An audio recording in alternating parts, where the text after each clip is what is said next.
ଯିବା ସାର୍ ଯେଉଁ ତେଲୁଗୁରେ ହାତୀଟା ଟ୍ରିଟମେଣ୍ଟ ହେଉଥିଲା 3 ମାସ ହେଲାଣି କ'ଣ ବର୍ତ୍ତମାନ ତାର ସହିତ ଅବସ୍ଥା? नमस्कार, जय जगन्नाथ, वंदे उत्कल जननी। आपन जानते 3 मास तले गोटे माखना हाथी जोटा प्राय तार बयस 30 रु ऊर्ध्व थी एडल्ट माखना 34 टिकिया हाथी दल माखना हाथी को अन्य 6टा दंता हाथी थे से मैंने इनफाइटिंग बहुत जगह मार देते दाँतटा तो तार देह उपर गुड़ाए जगह दाँतन घा हो जाता किंतु शुरू आम इंटरवेन कलु ना जेहेतु से रिकवर करूला चलूला ताको आम ऑब्जर्वेशन रखिलु किंतु पुणी मास पर पुणी अन्य दंता हाथी गुड़ाक पुणी थे दली देते पुणी दातर और घा होता तो तापर तार मूवमेंट टी स्लो हो गला पादरे बेकरे पछपटे बड़ी उपरे सब जगह छोट छोट दातर कोना हो जाता कौटी रक्त बाहर तो आम 20 दिन तले थे ट्रांकुलाइज कलु तो आम पीसीसीएफ वाइल्ड लाइफ निर्देश क्रमे आमर WTI टीम अच्छी डॉक्टर ब्रजराज आम ACF डॉक्टर सुदीप्त पांडा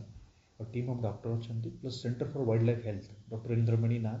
तांकर डायरेक्ट तत्र धावनान रे आमे ताकू ट्रांकुलाइज करूँ पीसीसीएफ वाइल्ड लाइफ ताकू परमिशन देते ट्रांकुलाइज करने तो आम ट्रांकुलाइज कलु तार जो भी घारे कौटी पोस अच्छी कौटी मैगट्स होता सफा कलु घापर भी हाथी तार नॉर्मल खाइबा पीवा चढ़ा करवा आउ से तार मूवमेंट स्लो थिला आम अन्य हाथी मान भी जगुलु कि पुणी थर इनफाइटिंग न हो तापर प्रति 7 दिन पर फॉलोअप मेडिसिन दौर तो फॉलोअप मेडिसिन पुणी एंटीबायोटिक एंड्रोफ्लॉक्सासिन या मेलोनेक्स डॉक्टर को परामर्श क्रमे दौचु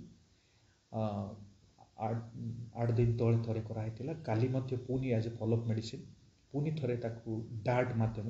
पुणी आम ट्रांकुलाइज कलुनी कि डार्टिंग मध्यम एंटीबायोटिक देचु तो तार पानी रे गधाइबा